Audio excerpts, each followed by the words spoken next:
Treat him nice and place him where there's a lot of light and water, but whatever you do, don't ever feed him any of your blood. This happened in Mexico, of course. Guys, if I sound a little weird, I'm still healing from my wisdom teeth. So this lady says that it was her birthday and she works at a school, and one of the teachers gifted her a duende. It was ugly, like it was an ugly little duende, and it even felt very negative. She says that when the teacher gifted it to her, she doesn't know if she was playing around or not, but she told her, place him where there's a lot of light and water, and whatever you do, do not feed him any of your blood. After the lady says that, all the teachers, including her, start laughing, and they're like, okay, well, this is a joke. So the day was over and she ends up packing all her gifts, including the duende, and she says that somebody that was a part of the faculty came up to her and was like, hey, be careful with that because it's not a joke. She was like, don't make a mistake and give him any of your blood or weird things like that. So obviously by this point she's a little freaked out, but she still ends up going home with the duende. So she says that she has the duende in her hand when she's walking into the house, and she has a brother who she doesn't really get along with because he's very much like a big jokester and he's very aggressive. But the second that her brother sees that duende, he takes it from her hand and runs away. He basically ended up liking the duende and he kept it. And throughout the week, the mom would actually get mad because she would see him with the duende and she'd be like, what are you doing with that thing? You know I don't like that kind of stuff. And the daughter, she tried to explain to her that he took it from her. She also didn't like it, but at this point it was his because he'd had it for a few days now and she didn't want it. And she explained to her that a teacher gave it to her as a joke. Side note, I just want to mention that the girl and her brother, they're adults. They're not children. They're grown adults that are still living with their parents. So she doesn't know how or when the brother overheard her talking to her mom about the duende. She's thinking that he overheard her explain to the mom how that lady had told her, don't let it take any of your blood or anything like that. And she says that one day he caught her off guard. He pricked one of her fingers, drew blood, and immediately swiped the duende on the blood that came out of her finger. What the fuck?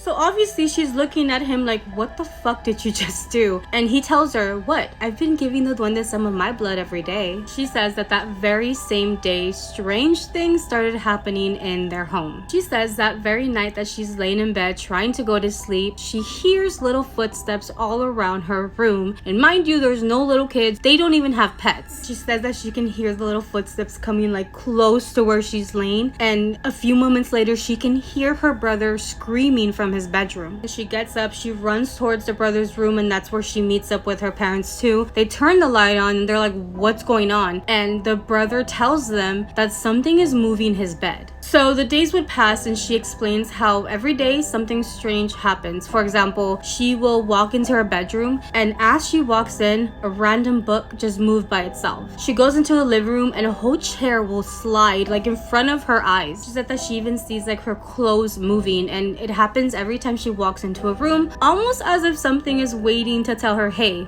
I'm here. Her brother starts waking up every day with new bruises, scratches on his back, and at this point he is terrified. So she says that one day her and her brother were in the living room watching TV, and they hear when the mom comes in, and when she comes to the living room she starts screaming at them, like getting after them for some reason. She says that they hadn't done anything and they were just sitting there watching TV, and the mom was like, I cannot believe that you guys are watching TV this late at night and your dad isn't even home. You guys need to get up and come with me. I'm gonna take you to your dad so you can get in trouble. So she says that her and her brother are just looking at each other like, what the fuck? Because again, they're both adults, they're not kids, and the mom was like screaming at them like they were, but they were like, okay, like fuck it, let's just go along with it and we'll go in the car with her. Once they get in that car and are on the road, the mom turns to them and say, when I walked into the living room, there was a shadow behind you guys. I literally just got chills.